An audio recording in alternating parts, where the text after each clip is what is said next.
Lorsqu'Abraham fut âgé de 99 ans, l'Éternel apparut à Abraham et lui dit, « Je suis le Dieu Tout-Puissant. Marche devant ma face et sois intègre.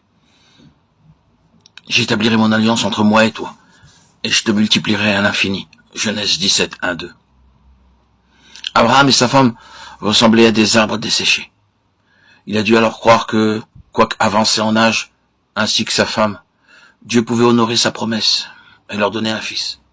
Ce n'est qu'alors qu'Abraham reçut la foi réelle, et c'est ainsi qu'il devint juste devant Dieu. Romains 4, 19 à 24. Il devint l'ami de Dieu. À présent, il était capable d'avoir pleine confiance en Dieu. L'Éternel avait dû attendre pendant 25 ans pour voir en lui une telle foi. Lorsque Dieu lui apparut la première fois, il avait certes la foi, mais pas une foi forte.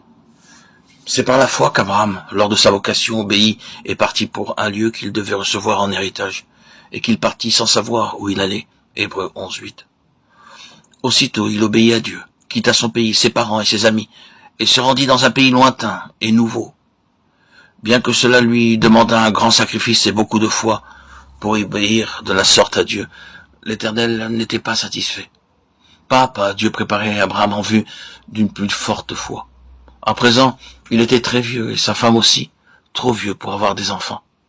Cependant, il crut que Dieu allait déposer une vie nouvelle dans leur corps, qui ressemblait à des arbres desséchés au point qu'ils ne pouvaient plus avoir d'enfants. Ce fut là le grand secret de la foi par laquelle ils comprirent quelque chose de la puissance de résurrection. L'apôtre Paul aspirait à faire l'expérience de cette puissance de résurrection.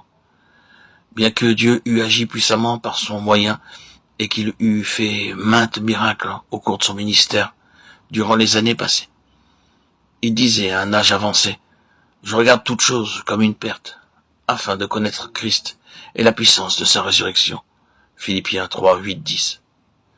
Cette puissance est la plus grande puissance qui soit à la disposition de tout croyant. Beaucoup de croyants ne cessent de faire des plans des années à l'avance, afin d'être revêtus de puissance dans leur vie pour surmonter les tentations. Ils déçoivent bien souvent le Seigneur et demeurent stériles spirituellement. Ils pensent qu'en ayant des rêves et des visions ou encore en faisant certaines expériences, ils seront revêtus de puissance. Ils ne réalisent pas que la puissance de résurrection est à leur disposition pour les aider à vaincre toutes leurs tentations. Si nous croyons que notre Seigneur Jésus-Christ est mort à notre place pour nos péchés, et si nous croyons de plus qu'il est ressuscité pour notre justification et afin de vivre en nous par son Saint-Esprit, alors nous pouvons recevoir par la foi tous les jours en nous la puissance de la résurrection pour toute situation, toute tentation et tout besoin.